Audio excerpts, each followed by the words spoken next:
Hi, I'm Steve Fortunato, founder of Shovel to Sidewalk, and welcome to Sidewalk Talk. Shovel to Sidewalk is a marketing firm in Buffalo, New York. We help small businesses, we help build their brands, and we help them create their advertising, and we do that through authentic storytelling. And that's what this podcast is all about. We help share stories of inspiration, and stories that will connect people to each other, in particular in the Western New York area. And today in this podcast, we are joined by Kristina Groff, the president and CEO of the Cheektowaga Chamber of Commerce. Kristina, thanks for joining us. I'm sure it's been an interesting couple of weeks for you. Oh, to say the least. I think everyone could say that. And thank you for having me. I really appreciate the opportunity to be a part of what you're doing here. Sure. I mean, this is our way, right? We're a small business. We can't help creating masks, and we can't do stuff like that, right? So we're trying to figure out how can we help the community, and so any way that we can share information with each other, in particular during this time, that's what we're going to try to do. So so how many members do you guys have that you want to Sure. So we represent just over 350 member businesses, and then several of the employees and individuals throughout the community. Well, look, I mean, let's be real here. We talked before. Today is March 26th. So as far we're into this pandemic thing full go now. What are you hearing? What are you hearing from your members? Yeah, so, obviously it's such an unprecedented situation. Nobody anticipated that we'd be here. Steve, you and I met, for the first time, just a few weeks ago, Yeah. and how drastically the world has changed since our last conversation. What we're hearing from a lot of our members, and I guess even to backtrack a little bit on behalf of the chamber, our goal right now is to be able to push out as much factual, credible information and a number of resources that we can help our businesses navigate the waters through whatever this looks like. I've said, I don't know how many times over the last few weeks, but we know that we're not going to have all the answers, but we promise that we will help to navigate and find solutions, whatever that looks like for our members. So, we're seeing a lot of layoffs, quite honestly, and we know that businesses specifically are struggling. Our restaurant businesses are trying their best to pivot to the best that they can and navigate through what takeout and curbside delivery only looks like for them. But so many of our businesses, we fielded a lot of questions when the executive orders came out, if they're essential, non-essential, what that looks like. So we've, as the Chamber of Commerce, really been working to play that conduit to get access to quick responses and answers for the membership and be able to support what they're doing. Now, this morning, the first jobs report since the pandemic came out. We expected record numbers. We got it. It was expected to be 3 million in unemployment claims. It ended up being like 3.2 million or something like that. It was a lot, most in history. At the same time, the third stimulus package went through unanimously in the Senate. That is last night. Right. I'm assuming it will go right through and pass through Congress. As a small business owner now, I haven't sat and read this, so I'm reading the highlights and the cliff notes. I thought it looked pretty positive for small business owners. Yeah, it seemed to be. I think the House is set to have a vote on Friday, I believe, and have some time to review that over the next day. I apologize. This is the real truth. This is the real. This is the like new. Right now. Yeah, it's the new world. I mean, this is what happens. It's not. It's fine. It's presents its own Hi guys. sense of challenges. Yeah. What are their names? So go ahead, tell them your name. What's your name, Ava? Can you tell me? How about you? My name's Mia. Yeah. So we have Mia and Ava. Hi, Mia and Ava. All right. Why don't you go back out with Daddy, please? Okay. Good. We'll work on that a little later. Okay. Okay. Go ahead. So the new world and the beauty is this is the kind of thing that happens. And for those that are listening, I think you could probably figure out what happened. We're doing our social distancing. We're we're Right. doing this online. A lot of kids, well, kids aren't in school. Not at all. But Yeah. things happen and interruptions Yeah. happen, and it's part of the new world. And I think it's real, and I think it's fine. I think it's fine. Yeah, no, Yeah. it's So real life for sure. But that's yeah, right.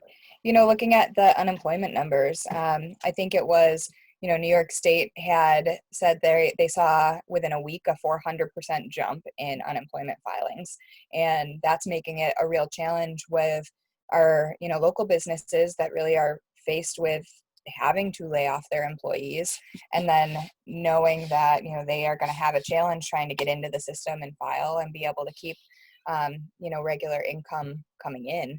Well, I think the And biggest challenge for small businesses is cash flow, cash right? flow, totally. So uncertainty is obviously a problem, True. because you really don't know. But when I look at what's happening, so a lot of people projected, okay, obviously cash flow is not going to be there.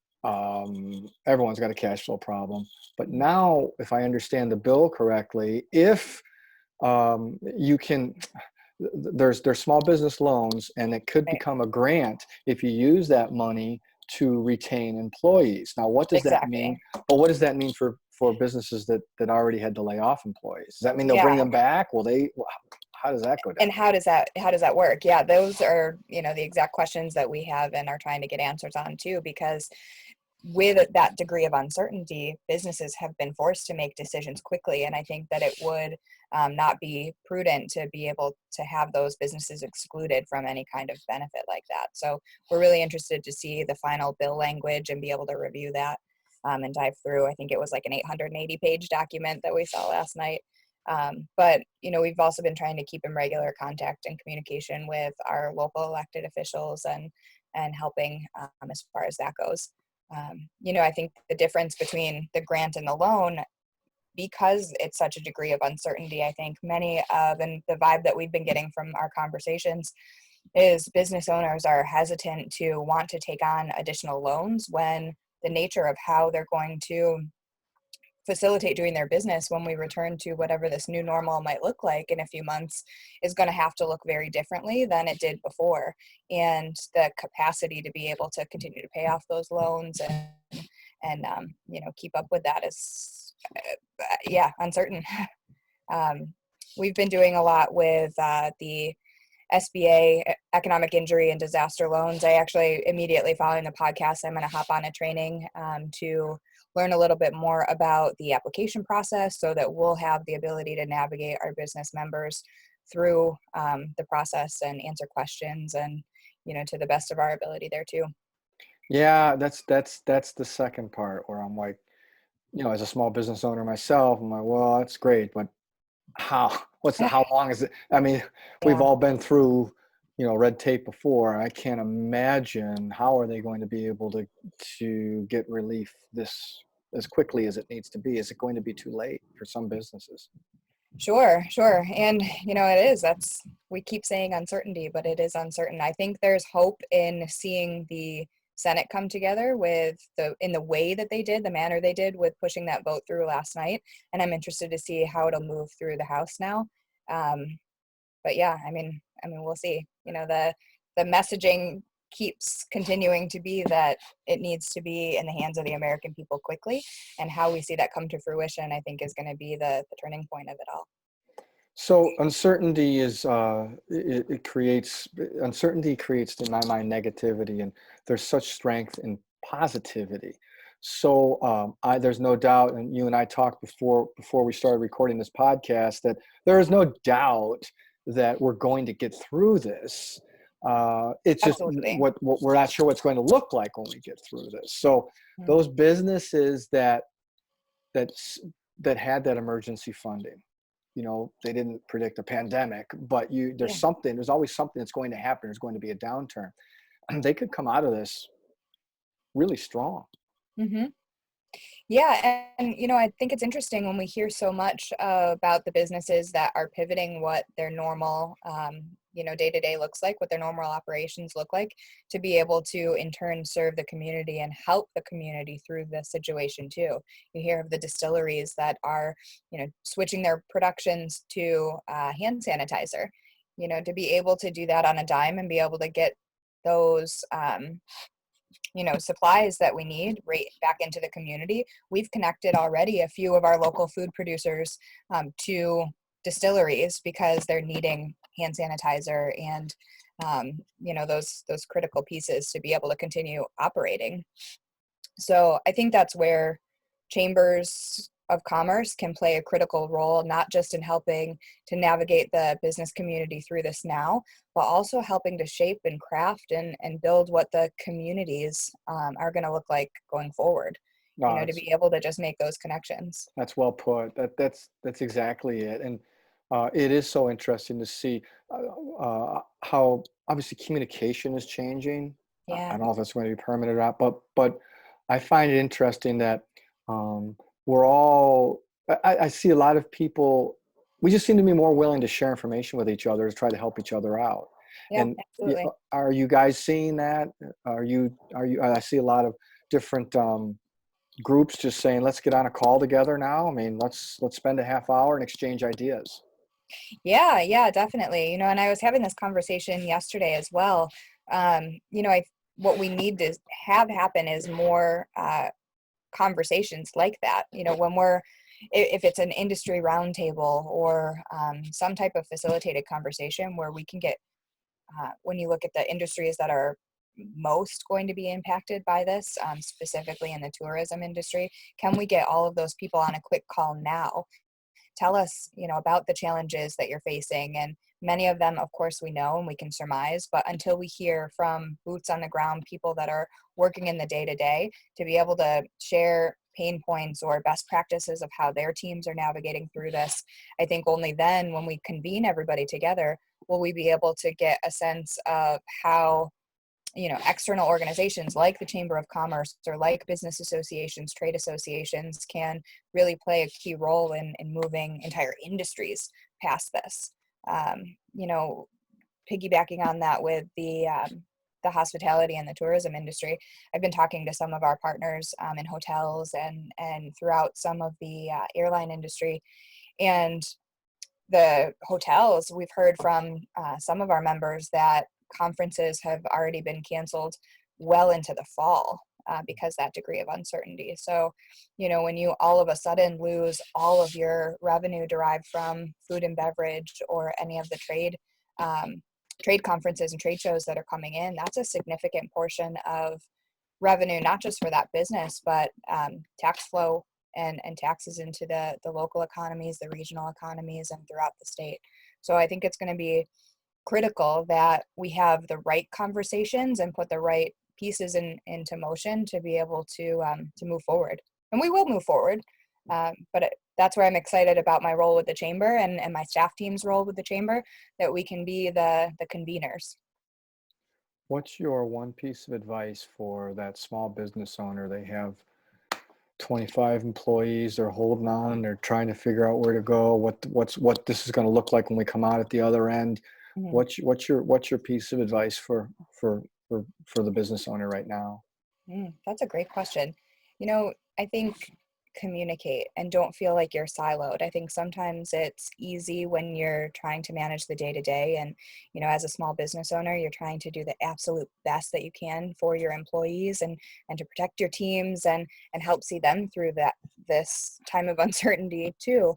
And there are a lot of resources out there and available. And sometimes it's tough when you're trying to keep the day to day up to be able to navigate and figure out what the heck those resources are or mean, or try to sift through the wealth of information that's coming out there.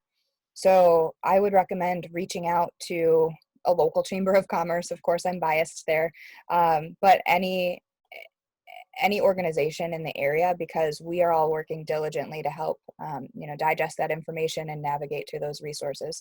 So when our businesses are hearing that they are or trying to figure out what to do with their staff teams, maybe cash flow is not so great. Even I'll say on the personal level, I had to do a lot of digging for our team on how best to go through unemployment insurance and what that could look like, and be able to compile all the best options. And I learned a lot more about Department of Labor's shared work program. So for companies, that's an alternative to laying off your staff, to be able to allow them to collect partial unemployment and reduce hours. So for right now, if you're a non-essential business, maybe there's not the opportunity for your staff teams to work entirely from home. There is availability for you to reduce number of hours as it relates to the amount of work that you have for your teams. While working home, or there's a lot of opportunities to shift around your day-to-day to do the best for your staff teams and for the company as a whole. So it sounds to me like your main message is, if I'm hearing you clearly, you're not alone. You know, as a business, obviously, I mean, even though it's obvious that business owners are not alone, sometimes you just feel isolated. And if you can break out of that isolation and call, you know, contact your chamber or contact someone, just contact a competitor. Yeah. And talk about it. Absolutely. I think the key thing is that we are all in this together. You know, this isn't just, oh, my business is facing, you know, these challenges. And sometimes I think we tend to look internally and be more introspective about, well, what did I do? What can I do better? Or how can I fix this? There should not be an I here, because we are all facing this very similar challenges and struggles, not just as individual businesses or individual industries even, but as a community, as a world. So yes, you're not alone. And I think the most difficult thing, but the most rewarding thing, is to speak up and say, I need help. Good advice.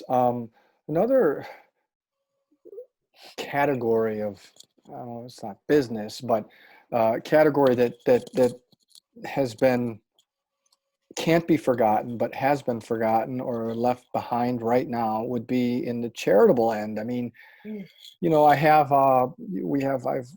doctors and friends in the cancer field, and they're always like, you know, cancer doesn't just stop because there's a virus. Mm-hmm. We still got to take care of people, perform what we got to do to save lives. And when it comes to fundraising charities, I mean,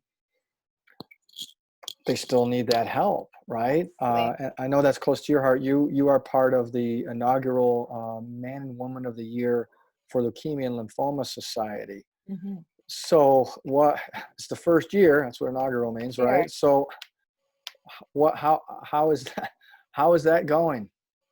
Yeah, no, thanks for asking. I think it's going to be interesting, just given the nature of the plans that the candidates had in place. So the way this works, it's not the first year for the program for the Leukemia and Lymphoma Society nationally, but it is definitely the first here in Buffalo. And I remain very, very excited about the program and the initiative. So we have, I believe there's 9 business professionals throughout the Western New York community that have been nominated and accepted the challenge to be a candidate through the program. So we'll have a set number of weeks that will be allowed to fundraise. And at the end, it's all in honor of a boy and a girl locally of the year. So we're raising money in honor of them. The girl is Lexi and the boy is Kamari, and there's more details on the Leukemia Lymphoma Society website. But I think it'll be interesting, the nature of how all of us as candidates will be asking for donations. I have a very close to my heart, as you mentioned, reason for accepting the nomination and wanting to participate in the challenge. This year, 2020, will be the 10-year anniversary of my mom's diagnosis with acute myeloid leukemia. And shortly after my husband and I got married, we got married October 20, or I shouldn't slip on the date. This is public. October 2nd. And by Thanksgiving, she had been diagnosed with acute myeloid leukemia. And we had gotten to the point where, you know, she was really not experiencing any symptoms. She had a sinus infection that wasn't going away really, and she was just tired. But we also had been running around planning a wedding for many months. So it was a definite surprise to have the doctors come back with a leukemia diagnosis. And that rocked our world. When she got the diagnosis, they told us that, well, it could be two forms. There is chronic leukemia that is much more manageable and easier to treat in the short term, and the survival rates are much better, or there's acute leukemia that is much more challenging and requires a very rigorous treatment. And the survival rates are not so good. And they were always, very forthcoming with all that information. And our worlds at the time just kind of stopped. We all knew that we needed to do whatever we could to be there for her and get her through that. And to see the strength that she brought to not just the treatments, but the way that she was there for the rest of us. It wasn't only about her. She needed to know that things were going to be okay, and that she was going to do whatever she needed to get through it. She even went as far as to have a sign on her door at Roswell. She had stayed there throughout her treatment and was there for a couple months throughout regularly as an inpatient receiving treatment, and had a sign on her door that said, "No crybabies allowed." So she's like, listen, if you're going to come in here and cry, that's not what I need right now. I need the strength. I need to know that as a family, we're all going to get through this. And we did. And, that experience changed, and we talk about it as a family, that experience changed the trajectory of all of our lives. I had put a hiatus on school at the time, and I changed jobs just because I wanted to be able to be there for her. And when I went back and was seeking additional employment, I found a position with the American Cancer Society, and obviously believed so wholeheartedly in the mission of these national cancer fighting organizations that I wanted to devote a career to it. And I learned so much in my time there that it really, I wouldn't be involved in any of the things that I am without that experience. And now we want to make sure that we can be able to tell our story and do so in a way that not only will provide a sense of hope and inspiration to other cancer survivors, and in particular those battling acute myeloid leukemia like my mom did, but that there is opportunity for us to raise funds and continue to fund critical research that is going to be impactful to address leukemia and really all cancers moving forward. How do people help you out in this situation? Where do they go? How do they donate? Yeah, so I mean, it's also a key story of how people needed to pivot and shift. So we were supposed to have a big in-person kickoff, and the kickoff date was the official launch of the fundraising portion. So that's been shifted a bit, and kudos to the Leukemia Lymphoma Society, and in particular the local Western and Central New York staff team. So now it'll be a virtual kickoff via Zoom, just like we're using here today. And from that kickoff date, we'll be able to support online and through social media channels. We'll have public links on all of our social media platforms, and a website where individuals and companies, organizations can donate as they see fit and have the means to do so, to get involved.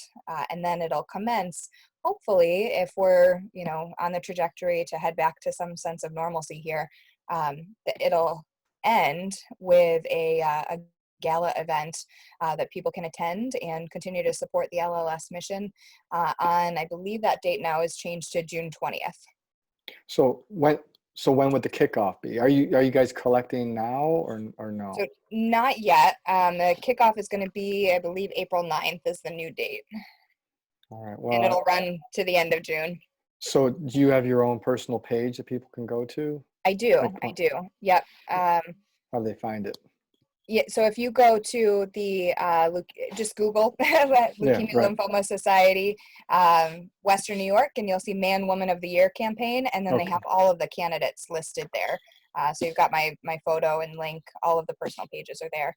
What's nice is, especially the way that we're able to do this in honor of my mom, I am able to build a team of people to support. So it's, even though I'm the candidate participating, I have been given the opportunity to rally, friends, family, any colleagues to be part of the team and also fundraise. So I think for our end of it, we're really able to get people involved on a more grassroots level to leverage their own contacts and their own networks. And, right now, especially with COVID-19 and the situation that we're in, I think there's an opportunity here to do something really positive and give back to allow LLS to continue their mission and be relentless for a cure for leukemia and lymphoma. Kristina, I appreciate your passion, and I wish you luck. It's so check it out online. Man and Woman of the Year for Leukemia and Lymphoma Society. Go to the Western New York section, and you can look up Kristina Groff too, and donate as you can. Yeah, we appreciate it. Yeah, sure. So Kristina Groff, President, CEO of the Cheektowaga Chamber of Commerce. Appreciate your time. Appreciate what you guys are doing at the Chamber. And thanks for trying to help everybody out. Thank you. I appreciate the opportunity to be on, and if I can help anyone in any way, we'll do so. Thank you again. You Thanks, can Steve. download all of our Sidewalk Talk podcasts on your platform of choice, whatever it is, Apple, iTunes. You can also watch all of our podcasts. Go to our website. We have links to all the podcasts. If you have a story, or you have someone has a story that just needs to be shared, go to our website, fill out the simple form. We'll get back to you. The only investment will be you just got to give us your time for the 20-minute podcast. We will get that story out there. It's important, especially in times like this, that we share these stories. So thanks again, Kristina. Thanks again, everyone out there, for listening and for watching. Most importantly, for participating. I'm Steve Fortunato, and this has been Sidewalk Talk.